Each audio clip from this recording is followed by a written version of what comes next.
Hey guys, welcome back to another video.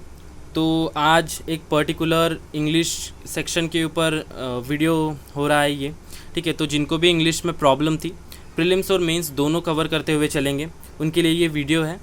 तो actually English के लिए वीडियो बनाने के लिए मैं 1-2 दिन के लिए मतलब थोड़ा सा वीडियो पे लगा हुआ था, ताकि मैं नहीं चाहता कि कोई भी चीज़ छूटे। मैंने सारी चीज़ सबसे पहले नोट डाउन करी, जितनी चीज़ें इंपॉर्टेंट हैं, ताकि मैं भूल ना जाऊँ वीडियो बनाते बनाते। और ये चीज़ें मैं वो बताऊंगा कि आप लोगों को मतलब जो सारे लोग कर रहे हैं वो भी, और जो पर्टिकुलरली मैं फॉलो करता हूँ वो भी। तो ठीक है, तो सबसे पहले इंग्लिश की जब हम लोग बात करते हैं तो इंग्लिश के सेक्शन में तीन ही टॉपिक्स होते हैं। तो फर्स्ट होता है आरसी, दूसरा ग्रामर और वर्बल एबिलिटी, जिसको वोकैब कहते हैं हम लोग। तो आरसी से सभी लोग वाकिफ़ होंगे। आरसी में पैसेज आता है जिस पे बेस्ड 7 या 8 क्वेश्चन होते हैं, तो उसको आंसर करना होता है। ग्रामर में एरर वगैरह के क्वेश्चन आते हैं, और वोकैब वाले क्वेश्चन जो है आरसी में भी आते हैं, 2 सिनोनिम्स एंटोनिम्स। उसके वोकैब मतलब जनरली आपकी एक सेंस को, क्वेश्चन के वर्ड्स को लेके कि आप किस हिसाब से आंसर कर पा रहे हो। तो जब हम लोग एक पर्टिकुलरली सिलेबस की बात करते हैं इंग्लिश के सेक्शन में, तो सिलेबस होता है, आरसी आती है, एरर, फिर क्लोज आते हैं, फिलर्स सिंगल या डबल जो भी हो सकता है। उसके बाद जो है रीअरेंजमेंट आता है। रीअरेंजमेंट अगर कभी कभार लग अच्छा हो तो वो सिंगल क्वेश्चन आते हैं, जिसमें सेक्शन एक सेंटेंस ही होता है। एक क्वेश्चन में 1 मार्क का एक क्वेश्चन होता है, जिसको एक सेंटेंस को तोड़ा हुआ होता है, फिर वो सेक्शन को ABCD को अरेंज करना पड़ता है, या तो फिर 5 एक साथ आ जाते हैं पजल जैसे, उनको आप लोगों को अरेंज करना होता है। ठीक है, तो ये होता है इंग्लिश के लिए। तो मेंस में भी ये होता है, आरसी ग्रामर वोकैब मेंस के लिए भी सेम ही चीज़ है। बट मेंस में होता है आरसी बहुत बड़ा रोल प्ले करता है, बड़े बड़े आरसीज आते हैं वो, और बहुत बड़े आरसी बहुत टाइम कंज्यूमिंग होते हैं। फिर ग्रामर एरर वाले क्वेश्चन होते हैं। ठीक है, और वो उसमें जो है फिलर्स होते हैं, नॉर्मल वाले भी फिलर्स होते हैं मेंस में। और मेंस में जो है मतलब एक वो होता है कि आप लोगों को वर्ड दे देंगे 2, वो बोलेंगे उनमें जो रिलेशन है वो ही, और एक तीसरा वर्ड दे देंगे। और मतलब ऐसा होता है ना, एक वर्ड दे दिया, वर्ड 1, वर्ड 2, और फिर यहाँ पे एक वर्ड 3 दे देंगे, और ये जो वर्ड है इसके साथ जो रिलेशन हो पा रहा है इसका, उसके हिसाब से आप लोगों को फील करना पड़ता है। ऐसे टाइप के क्वेश्चन होते हैं, मॉक में भी देखे हैं। ठीक है, तो सबसे पहले हम लोग इंग्लिश में एक बात करते कि इंग्लिश के लिए करना क्या चाहिए हमें। ठीक है, तो इंग्लिश में बहुत से लोग बोलते हैं कि वो वोकैब के लिए कोई बुक आती है वो करना चाहिए। सबसे पहले बात करते कि क्या चल रहा है, कि बैंकिंग एस्पिरेंट्स क्या फॉलो कर रहे हैं इंग्लिश के लिए। फिर बात करते कि मैं क्या फॉलो कर रहा हूँ, मतलब पर्टिकुलरली इंग्लिश के लिए वो।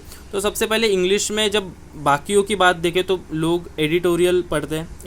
द हिंदू पेपर का ले लो आप लोग, या फिर द इंडियन एक्सप्रेस का ले लो। बट आई विल रिकमेंड कि द हिंदू का कर रहे हो तो दैट्स इज सफिशेंट। इसमें भी 2 टाइप है कि there are people out there who prefer to read this editorial, and there are second category of people जो कि इंग्लिश एडिटोरियल के वीडियो फॉर्मेट में प्रीफर करते हैं उसको पढ़ना। But I never follow this video format of editorial. You have seen many times, you might have seen कि जो इंग्लिश के एजुकेटर्स है, they just conduct their editorial section in early in the morning, and you have to just आधे घंटे का वगैरह होता है वो सेशन। बट आई थिंक कि वो आधा घंटा फॉर मी, अभी बात करते कि मेरे लिए, for me it's not worth it, because मैं उस कैटेगरी में आता हूँ जो पढ़ना प्रेफर करता है खुद से। तो I just read the editorial section, ठीक है, by my own. Now the next thing, important thing about which nobody talks is, they just tell you कि you have to read the editorial section. Editorial जो page होता है ना, editorial ये जो page होता है, उसमें जो यहाँ पे होता है ना छोटा 2, ये this is called editorial part. But you have seen यहाँ पे जो होता है, there are 2 explanatory parts. There are 2 experts out there, 2 article will be there. Here one expert will be talking about a particular topic, and here another expert will be talking about a particular topic, and they are just taking everything in deep. They are just explaining each and everything in a neat way. They will just postmodern that topic. This can be the explanatory part which I'm talking about.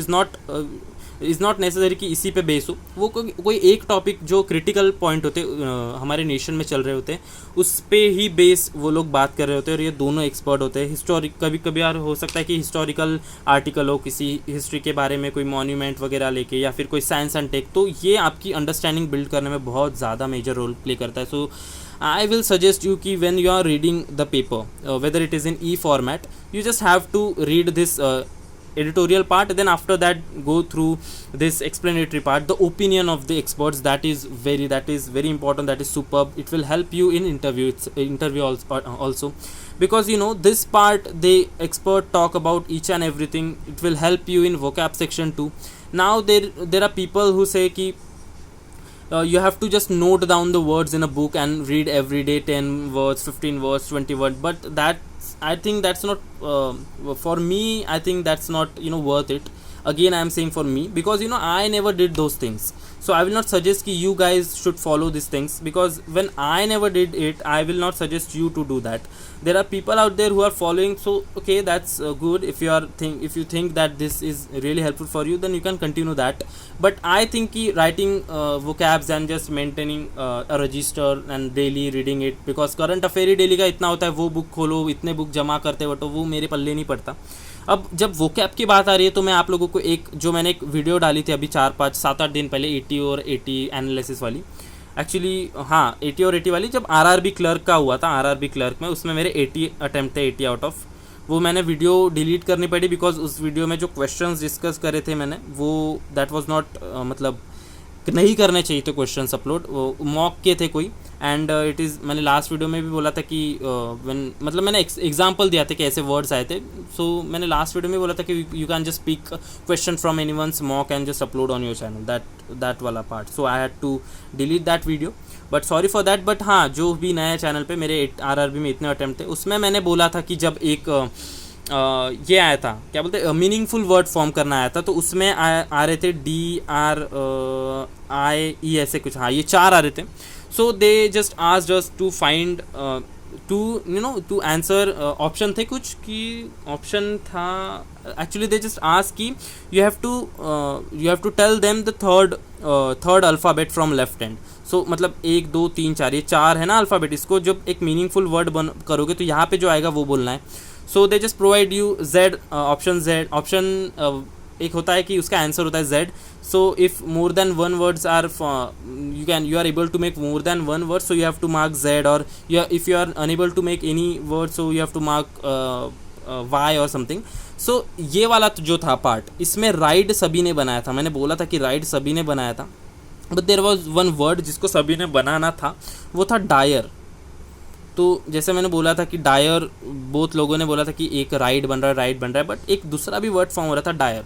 ठीक है, तो Dyer मतलब एक urgent necessity, urgent need हम बोलते हैं ना. Dyer necessity मतलब किसी चीज़ की आवश्यकता, अर्जेंट में चाहिए वो चीज़, वो होता है डायर. So in this way this explanatory part helps you a lot. I will definitely recommend you to do this also. देखो, आप लोग अगर वीडियो फॉर्मेट में एडिटोरियल पढ़ते हो, तो आप लोगों को ये खुद से रीड तो करना ही है. खुद से ये रीड भी करोगे आप लोग एडिटोरियल, और ये जो ओपिनियन होते हैं एक्सपर्ट्स के, वो भी करना है. मतलब अब अगर आप लोग खुद से नहीं पढ़ते हो, मतलब वीडियो से पढ़ना चाह रहे हो, दूसरों से किसी से सुनना चाह रहे हो, उसके बाद भी ये मतलब रिकमेंडेड है कि आप लोगों को खुद से पढ़ना है. दिस इज़ फॉर श्योर कि आप लोगों को पढ़ना है, आप लोगों को हेल्प होगी. बट अगर आप में से कई लोग हैं कि जो खुद से ही पढ़ते हैं, मतलब वो वीडियो वगैरह फॉर्मेट में नहीं पढ़ना चाहते, खुद से ही पढ़ना चाहते, बिकॉज वीडियो में what they do, they just crop this section and upload and make a video regarding, they just explain you what's happening in this editorial, what's happening about vocab and all this stuff. But I think कि I can do it by myself, so I do it by my own. ठीक है, आप लोगों कर रहे हो तो बिल्कुल अच्छा है, बिल्कुल भी स्किप मत करो मेरे कहने पे, अगर आप लोगों को हेल्प हो रही है तो. तो ये था मतलब वोकैब वाला पार्ट. ये part you don't have to मतलब जस्ट कीप इट. आप लोगों को एक बार पढ़ना ज़रूर है, एक अंडरस्टैंडिंग बिल्ड करने में मदद करते हैं. इंटरव्यू में भी जो हेल्प होती है, मतलब जिन्होंने मेंस दी है पीछे, उनको पता है कि मैं क्या बोलने की कोशिश कर रहा हूँ. बहुत सारी चीज़ें मिलती है इधर से ये पढ़ने के बाद. ठीक है, तो ये था वोकैब वाला पार्ट.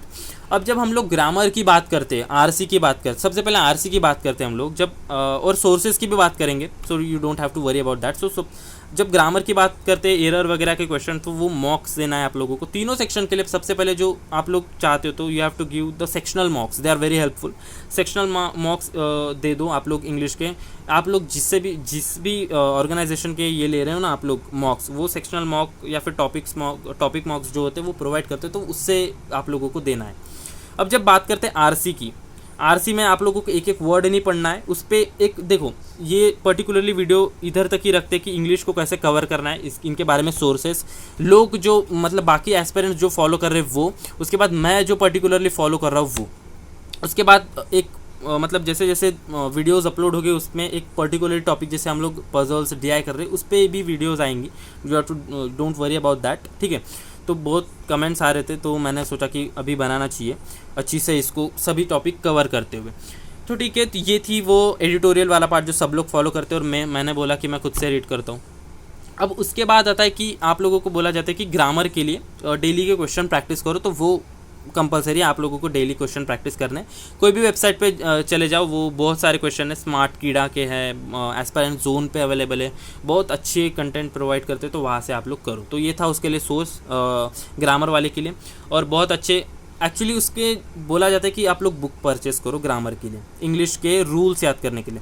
तो मैं आप लोगों को बोल दूं कि मैंने रेन एंड मार्टिन यूट्यूब से देख के ली थी, रेन एंड मार्टिन बुक मैंने ऑनलाइन ऑर्डर करी थी, और उस बुक के मैंने बहुत ज़्यादा पेजेस है वो बुक में, और उसमें के मैंने सिर्फ 17 पेजेस पढ़े वो बुक, और मुझे लगा कि मतलब इस एग्ज़ाम के लिए वो पर्टिकुलरली सूटेबल नहीं है। वो बुक ग्रामर, इंग्लिश ग्रामर के लिए बहुत अच्छी है, अगर जिसको इंग्लिश का टीचर बनना है, जिसको इंग्लिश में बहुत ही ज़्यादा नॉलेज चाहिए, बहुत अच्छी बुक है। मतलब एक एक चीज़ को डीप में एक्सप्लेन करा है, बट वो हमारे काम की नहीं है। देखो आप लोग अगर किसी मैंने हर वीडियो में कहा है कि इनपुट आउटपुट रेशियो देखना चाहिए। अगर आप लोग अपने दिन का 1 घंटा दे रहे हो किसी पर्टिकुलर टॉपिक के लिए, और उस टॉपिक से बस 1-2 मार्क के क्वेश्चन आ रहे, so that is not worth it, ठीक है। बट 1-2 मार्क की अगर वही 1-2 घंटा आप लोग दूसरे टॉपिक में दो, पजल में दो, या फिर कोई डीआई में दो, अरिथमेटिक जो मतलब जिनको मुश्किल लगता है उनमें दो, तो आप लोगों को बहुत ज़्यादा प्रॉफिट होना है। तो इनपुट आउटपुट रेशियो को कंसिडर करते हुए हमको प्रिपरेशन करनी होती है, बैंक या फिर कोई भी एग्ज़ाम की बात करें, ठीक है। तो ये था मतलब आप लोगों को करना चाहिए। बुक्स का देखो, मैं बुक्स का बिल्कुल नहीं बोलता कि रेन एंड मार्टिन सब लोग बोलते बहुत अच्छी है, मैंने भी शुरू में करी, पर मैंने बिल्कुल नहीं पढ़ी। At the end what is going to help you is practice and reading. अब रीडिंग की जब बात करते हैं, रीडिंग आप लोग करोगे तो देखो, रीडिंग आप लोग मैंने कहा कि रीडिंग आप लोगों को इनकलकेट करनी है। सुबह सुबह न्यूज़पेपर पढ़ लो, ये एडिटोरियल पार्ट और ओपिनियन पार्ट जो एक्सपर्ट का होता है, उसके साथ ही आप लोगों को नॉवेल करनी है। नॉवेल कौन सी पढ़नी है, कैसी पढ़नी है, वो भी बोलूँगा मैं। बट अब जब रीडिंग की बात करते हैं, वो रीडिंग आप लोगों को आरसी में हेल्प करेगी, वो क्या इम्प्रूव करेगी। और ग्रामर में कुछ बहुत ही गिने चुने बेसिक रूल है, वो आप लोग गूगल कर लो, मिल जाएगी, या यूट्यूब पे बहुत सारे वीडियोस पढ़े बेसिक रूल, आर्टिकल्स को लेके, पास्ट टेंस को लेके। देखो मैं एक एग्जांपल लाया हूँ, एग्जांपल से एक्सप्लेन करूँगा आप लोगों को, फिलर वाला है ये, करूँगा मैं आप लोगों को एक्सप्लेन, इसके बाद थोड़ा देर रुको। बट आप लोग जब ये क्वेश्चन इसके फॉलो करते हो ना ग्रामर के, तो बहुत सारे वीडियोस मिलेंगे, सैकड़ों वीडियोस है यूट्यूब पे जैसा भी चाहो आप लोग पढ़ सकते हो, ठीक है, ग्रामर की रिगार्डिंग अगर बात करें। बट आप लोगों को खुद से भी वो क्वेश्चन गूगल पे जाके डाउनलोड करके पीडीएफ, या फिर उनके ऑनलाइन ही जाके आप लोगों को आप लोग दे दो, बहुत अच्छी हेल्प मिलती है। गिने चुने रूल्स होते हैं जो रिपीट होते जाते हैं, जैसे कि देखो, अगर द को यूज़ करने का रीज़न, जब हम लोग प्राइमरीली किसी चीज़ के बारे में बात करते हैं, तो द हम लोग यूज़ नहीं करते। सेकेंडरीली जब यूज़ करते हैं तो द यूज़ करते हैं। जैसे his home is behind the, नहीं, जैसे हम लोग ऐसे बोले, his home is behind the temple, so the temple मतलब उसका होम टेम्पल के पीछे है, ऐसा हम लोग कहना चाह रहे हैं। तो द का यूज़ एक रूल होता है, कई मैंने मॉक में ही पढ़ा था कि जब when we are talking particular about temple, we will not use the. He is going to the temple, मतलब वो टेम्पल में जा रहा है, ऐसा उसका मतलब है। बट ऐसा नहीं कि वो टेम्पल के अंदर जा रहा है, उसका मतलब ये कि he is going to the temple. मतलब जो होता है, एक एग्जांपल मॉक में आया था ये क्वेश्चन, मैंने अभी 2-3 दिन पहले मेंस वाले इसमें आया था, मतलब ऑनलाइन गूगल से दिया था मैंने, तो वो वहाँ पे था कि मतलब दे टोल कि जब प्राइमरीली रेफर करना होगा किसी चीज़ के बारे में, किसी प्लेस के बारे में, will not use the. But when we are talking about secondarily, मतलब वो चीज़ सेकेंडरीली इन्वॉल्व हो रही है, बट हम लोग वो चीज़ के बारे में बात नहीं कर रहे, जैसे टेम्पल, स्कूल, बट हम लोग वो चीज़ का सहारा लेके किसी दूसरे चीज़ के बारे में, मतलब लैंडमार्क यूज़ करते हैं ना हम लोग, जैसे पार्सल डिलीवरी करते तो हम लोग द यूज़ करते हैं, एक ऐसा रूल है। तो वो होते हैं, मतलब बेसिक से 10-15 रूल है जो रिपीट होते रहते हैं टेंस को लेके ही। जैसे जब हम लोग 2 चीज़ों के बारे में एक साथ बात करते हैं, तो जो चीज़ पहले हो चुकी है उसको हम लोग परफेक्ट फॉर्म में लिखते हैं, और जो चीज़ बाद में हुई है उसको हम लोग लिखेंगे सिंपल टेंस में। ये एक रूल है, मतलब ये गिने चुने रूल जो है रिपीट होते जाते हैं, उसी को आप लोगों को पढ़ना है, ठीक है। तो ये होता, मतलब ये है ग्रामर के लिए आप लोग फॉलो करो। उसके बाद होता है कि उसके बाद देखेंगे कि मतलब इसके सोर्सेज, ठीक है, सोर्सेज तो गूगल से मिल जाएगा, सब कुछ मिल जाएगा। अब बात करते हैं सबसे इंपॉर्टेंट चीज़ कि आप लोगों को नॉवेल जो कौन सी पढ़नी चाहिए और कैसे हेल्पफुल होती है। तो देखो, 2-3 टाइप के नॉवेल होते हैं। पहली एक फिक्शनल नॉवेल जिसमें मतलब एक स्टोरी चलाते हैं वो नॉवेल में, और उसमें आप लोगों को ऐसे हेल्प होती है आपकी इंग्लिश स्पीकिंग में। मैं बोलता हूँ उसमें नॉवेल में ऐसा होता है कि एक सबसे बढ़िया नॉवेल है मैंने जो पढ़ी थी, 12th के सिलेबस में थी हमारी, वो थी द इनविजिबल मैन।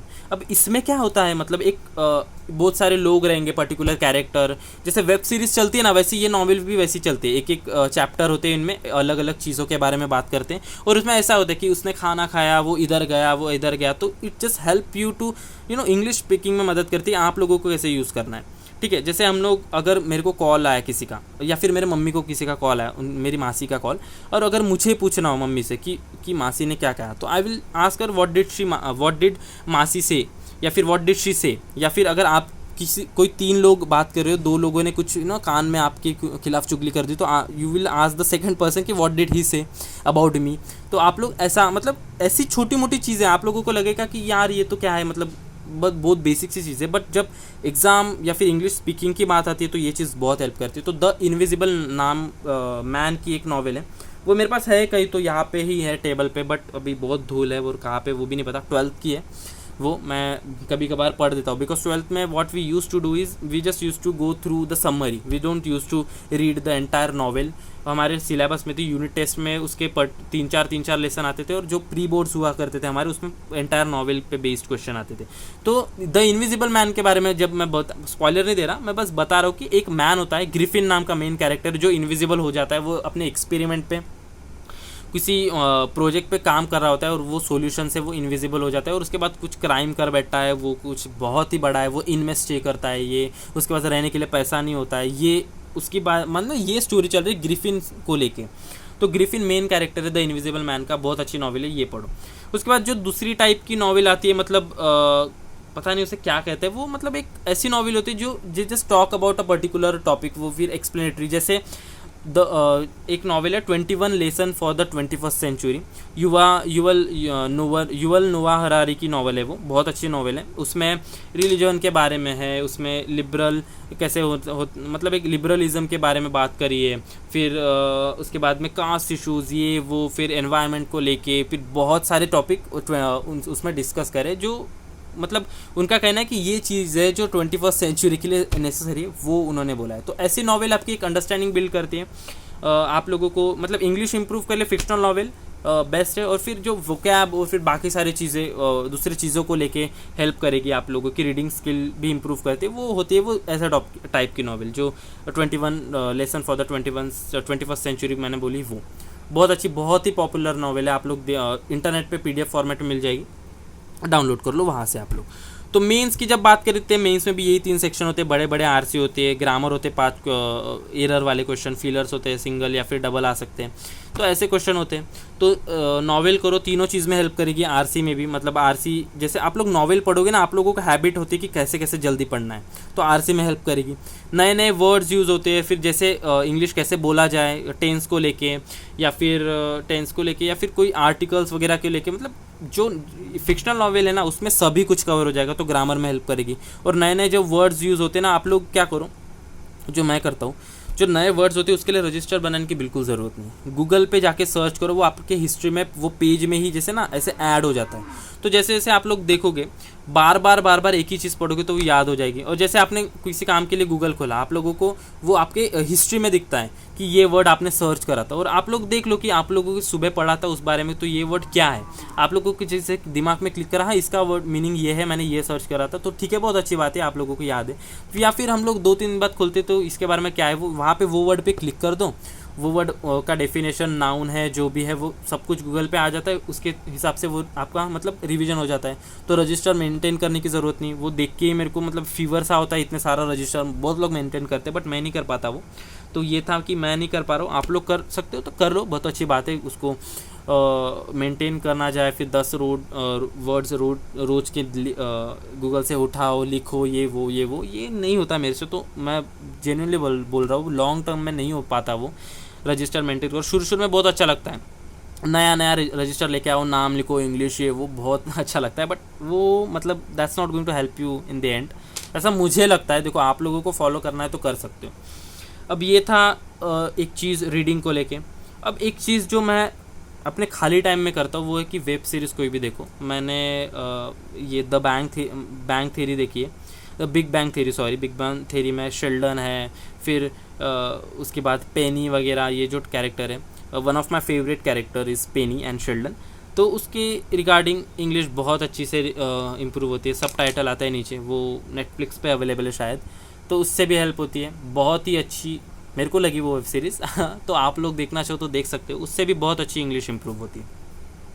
तो ये मतलब एक ओवरऑल था, we didn't go deep inside particular topic, we didn't do postmortem of this topic, but I promise you that आने वाले डेज में जो वीडियोस मतलब जो इंग्लिश के लिए डेडिकेटेड वीडियो होंगे, वी विल टॉक अबाउट, मतलब on people's demand we will talk about those topic, जैसे RCs हो गए, या फिर वोकैब्स के क्वेश्चन, ग्रामर के question, fillers will do in in the upcoming videos. So depending upon your demand, okay, I'll not going to upload it unnecessarily. If you guys are not willing to watch, then I mean that is not worth it of me making that video and uploading on the channel.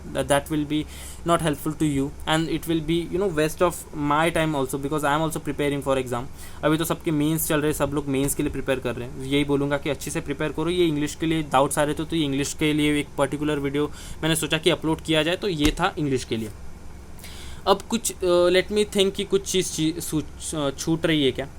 Editorial के बारे में बात किया हमने, novel के बारे में बात किया, मॉक के बारे में बात किया, सेक्शनल, उसके बाद वोकैब के भी बारे में बात किया हमने। उसके बाद हाँ, अब बात करते हैं रीअरेंजमेंट वाले टॉपिक। एक क्वेश्चन था, इसको करते हैं।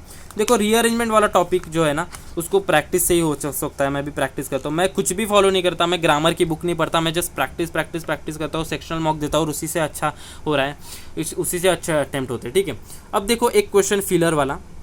अब मैं आप लोगों को बता दूं कि टेंस और जो बात कौन से सेंस में हो रही है, पॉजिटिव नेगेटिव, उसको एक कॉमन सेंस लेके आप लोगों को इन चीज़ों का मतलब भले ही ना पता हो तो उसको देख के कैसे आंसर किया जाए। देखो ये पिछले साल 2019 का क्वेश्चन है SBI क्लर्क का। उसमें देखो क्या बोला गया था, when the elephant saw so much water in the lake they, option को मत देखो, व्हेन द एलिफेंट सॉ, मतलब सॉ पास्ट टेंस की बात हो रही है, यहाँ पे पास्ट की बात हो रही है। जो एक बंदा होगा, एक अपने फ्रेंड को बता रहा होगा कि व्हेन द एलिफेंट सॉ, मतलब वो सफारी में गया होगा और उसने उसको डिस्क्राइब किया when the elephant saw, so he is talking about a particular event which has happened in past. हो सकती है नियर पास्ट में हो, या फिर बहुत पहले 1-2 दिन हो चुके हो, या फिर 2-3 महीने हो चुके हो, that doesn't matter, but they are talking about past. Now when they are talking about past, here whatever word is going to come over here, ये भी word होगा कि वो past tense को represent कर रहा होगा। अब देखो हैप्पी, और ये जो है वर्ड न्यूट्रल प्ले कर रहा है, मतलब ऐसा नहीं कि कुछ निगेटिविटी की बात हो रही है यहाँ पे, मतलब एक एलिफेंट्स जो है खुशी मना रहे हैं उसकी बात हो रही है। तो देखो सबसे पहले आप लोग जब ऑप्शन पे जाओ, सभी को पता है इसका आंसर रिजॉइस्ड है। रिजॉइस एक ऐसा वर्ड है जो मतलब दे रिजॉइस्ड, वो खुश थे और उन्होंने खुशी मनाई, and this word is in hits past form, तो पास्ट टेंस है इसका रिजॉइस का, रिजॉइस, तो ये बिल्कुल परफेक्टली फिट हो रहा है। हैप्पी भी एक ही चीज़ डिमांड रिप्रेजेंट कर रहा है, वो खुश थे, बट देखो सेंस बन रहा है क्या, कुछ साउंड कर रहा है, सेंसिबल साउंड कर रहा है। When the elephant saw so much water in the lake they happy, कुछ साउंड कर रहा है, सेंस लग रहा है आप लोगों को। वो बोलते हैं ना, एक मीम वायरल हुआ था, कोई सेंस है इस बात में, तो हैप्पी लिखोगे तो कोई सेंस है इस बात में, बिल्कुल नहीं। भले ही ये हैप्पी और रिजॉइस्ड एक ही वर्ड, एक ही चीज़ डिनोट कर रहा था कि बहुत खुश थे, वो लोगों ने खुशी मनाई, but it the word happy it's not making any sense, so we are just going with the option B। सभी लोगों को पता है पिछले साल का क्वेश्चन था, तो प्रीवियस ईयर का क्वेश्चन था, तो पता ही होगा। अब देखो दे डिक्लाइंड, पास्ट में वर्ड है but they declined, what they are not talking about something a proposal that कि elephants are going to decline, और they are not talking about something कोई किसी इंसान, कोई 2 persons के बीच में बिजनेस डील हो रही है and they declined, they are not talking about something negative। एक तो ये वर्ड निगेटिव है, और they are not talking about something की एग्रीमेंट वगैरह, तो ऐसी चीज़ तो निगेटिव नहीं है, तो निगेटिव वर्ड नहीं आएगा भले ही पास्ट टेंस में हो, ठीक है। दे सेंटेंस्ड, उन्होंने क्या सेंटेंस, मतलब वो था ना कि जज सेंटेंस हिम दिस मच ये वाली फांसी या ये वाली सज़ा, तो ये वैसी वाली बात भी नहीं हो रही, भले पास्ट टेंस में। अब दे अवेटेड पास्ट में, बट ये भी सेंस नहीं कर रहा होता है कि awaited, they awaited for lake में पानी था बट उन्होंने they awaited for that moment. So they it doesn't make any sense. तीनों वर्ड का सेंस नहीं बन रहा। ये दोनों वर्ड को देख के लगेगा कि हाँ खुश थे तो हैप्पी लिख के हम लोग कई बार क्या करते हैं, इसको अच्छे से पढ़ते नहीं, दे हैप्पी हाँ करके चले जाए, बट रिजॉइस है एक अच्छा सेंस बना रहा है। तो ये था इसका ऑप्शन। तो एक भले ही आप लोगों को पांचों वर्ड की मीनिंग ना पता हो, बट क्वेश्चन किस कंटेक्स्ट में यूज़ हो रहा है उसको लेके आंसर करना होता है, जैसे आरसी में हम लोग करते हैं। ठीक है, एक डेडिकेटेड वीडियो पर्टिकुलर टॉपिक बिल्कुल बनाऊंगा, बिल्कुल ही अपलोड करूंगा ऐसे वीडियो, जो ऐसी स्ट्रैटेजी जो मैं फॉलो करता हूँ, ऐसी एक एजुकेटर वाली स्ट्रैटेजी नहीं, बिकॉज मैं ये बिल्कुल नहीं ये कर रहा हूँ कि दावा कर रहा हूँ कि ये कर लो और हो जाएगा। ये जेन्युइन स्ट्रैटेजी है जो मैं फॉलो करता हूँ। ठीक है, एज एक एस्पायरेंट वाली स्ट्रैटेजी जो मैं फॉलो करता हूँ, और जो बाकी लोग बहुत सारे लोग कर रहे हैं, मेरे फ्रेंड्स भी जो प्रिपेयर कर रहे हैं वो यही करते हैं। और हम लोग मिल के एक संडे को मिल के मॉक देते हैं, मिल के एनालाइज करते हैं सब लोग अपने अपने टैबलेट्स पे, मॉक टेस्ट पे, इस पे लैपटॉप पे देते हैं, और उसके बाद हम लोग जो है स्कोर शेयर करके मिल के देते हुए एक एग्ज़ाम वाली फील भी होती है, और एक अच्छा भी लगता है सारे जब दोस्त मिल के दे रहे हो। तो आप लोग भी करना चाहो ऐसे मिल के दोस्तों के, या फिर दोस्त के साथ दोस्तों को एक दूसरे के घर पे जाके कर सकते हो। ठीक है, तो ये जो चीज़ें सारे बताई मैंने, वो ये चीज़ें थी जो मैं फॉलो करता हूँ अभी, और वो जो मुझे लगता है कि आप लोगों को हेल्पफुल होता है, आप लोगों को बिल्कुल implement करनी चाहिए। First of all, just give it a try about those things which I told you in this video. Just give it a try, and if you think that these things are really helpful, then only continue those things. Otherwise, if you think that you are just it's just casually and it's not helping you, or you didn't like it, then just you can follow your own strategy. ठीक है, सबसे पहले mock तो जो भी beginner है, उसके बाद जो है अपनी एक अच्छी स्ट्रैटेजी बनाओ, खुद सुबह उठ के न्यूज़पेपर वगैरह करो, नॉवेल सबसे देखो, आप लोग बाकी तरह के नॉवेल पढ़ो या ना पढ़ो, फिक्शनल नॉवेल जो मैंने बोली, बाकी जो पसंद है आप लोगों को इंटरनेट पे देख के रेटिंग देख के पढ़ लो, बट जो मैंने बोली द इनविजिबल मैन बहुत ही अच्छी नॉवेल है, वो फॉलो कर सकते हो। ठीक है, तो ये था इन शॉर्ट था कि बाकी ओवरऑल रिव्यू इंग्लिश सेक्शन को लेके ओवरऑल इसका strategy. But in the upcoming videos will definitely discuss about those particular topic जो है इंग्लिश को, ग्रामर वगैरह को लेके पर्टिकुलरली इन पे डेडिकेटेड रहेगा वीडियो, उसके बारे में बात करेंगे because time is not permitting me now to record everything at once and just upload it. This was just about कि इंग्लिश में क्या करना है। अब ये आप लोगों को बिगनर भी होंगे तो आप लोगों के लिए यही चीज़ें, आप लोग सारी चीज़ें करो। देखो बिल्कुल भी अगर if you are expecting from me कि सारी चीज़ें from me not from anyone, कि आप लोगों को कोई चम्मच से आके खिला दे, स्पून फीडिंग कर दे, तो वो बिल्कुल नहीं होने वाला। ठीक है, ये बिटर ट्रूथ है। आप लोगों को भले ही लगा हो कि आई एम टॉकिंग अबाउट कि नहीं होगा, ये होगा, सारी चीज़ें चम्मच से नहीं खिलाऊंगा, बट ये रियलिटी है। मैं भी इस फेज से गुजरा हुआ हूँ, मैंने भी बहुत चीज़ें देखो, जैसे मैं मेरा मेन मोटिव होता है वीडियो को, जो मैंने मिस्टेक ना करी है वो आप लोग ना करो। मैंने रेनॉन मार्टिन खरीदी, उसमें पैसे वेस्ट करें, एट दी एंड मुझे यही लगा कि खुद से जो आप कर रहे हो ना, वही आपके लिए बेनिफिशियल रहेगा और वही आपको हेल्प करेगा। लॉन्ग टर्म की बात करूँ, जैसे लोग एडिटोरियल की बात करते हैं, दे डोंट से कि ये एक्सपर्ट वाला ओपिनियन होता है वो पढ़ो। यार बहुत अच्छे आर्टिकल्स होते हैं, वो जो दो होते हैं ना, बहुत अच्छे आर्टिकल्स होते हैं, एक्सपर्ट द्वारा लिखे हुए, एक्सपर्ट द्वारा डिस्कस हुए। उसके बाद अगर कुछ चीज़ होती है कि आप लोगों को ना कि ये आप स्किप भी करो ये सेक्शन, बट एडिटोरियल तो खुद से पढ़ो। बट आप लोग दो नहीं पढ़ पा रहे हो ये, बट एक तो पढ़ लो। एक बहुत सेंसिबल मुद्दा होता है जिसके बारे में ये लोग डिस्कस कर रहे होते हैं, और वो मुझे लगता है कि एक अंडरस्टैंडिंग, आप लोग जिस एग्ज़ाम के लिए प्रिपेयर कर रहे हो, इंटरव्यू में आप लोगों के पास अच्छे तरीके हो गए, इंटरव्यू में ऐसे क्वेश्चन आते हैं थोड़े से ट्रिकी से, एक not related to the quants reasoning वगैरह, बट एक ऐसे नॉर्मल से क्वेश्चन होते हैं जो बहुत ही अच्छा आप लोगों को you will have the upper hand when as compare to the other person sitting out there, जो वेट करे आपके निकलने के बाद उस रूम में जाने का। So you will have the upper hand definitely, अगर आप ये सारी चीज़ें करते हो। देखो जितना भी आप लोग ये पढ़ रहे हो ना, ये वेस्ट नहीं जाने वाला, ये आपके ही अच्छे के लिए है, आप लोगों के ही आप लोगों के लिए ही बेनिफिशियल होगा ये आपके लिए। This not wasting of time, this is your investment of time. तो डेफिनेटली फॉलो करो। और उसके बाद अगर कोई भी डाउट आती है तो please let me know in the comment section, उसके लिए एक अच्छी से वीडियो अपलोड करेंगे। तो ये आज के लिए इतना ही रखते हैं। अगर वीडियो अच्छा लगा हो तो लाइक कर सकते हो, और कैसा कुछ जो है कैसे सेशन चाहते हो आने वाले टाइम में इंग्लिश को लेके, वो भी वीडियो के नीचे कमेंट कर दो, उसके भी लिए भी वीडियो बनेगा। ठीक है, तो till then keep studying and work hard. ठीक है, तो मिलते हैं नेक्स्ट वीडियो में। बाय।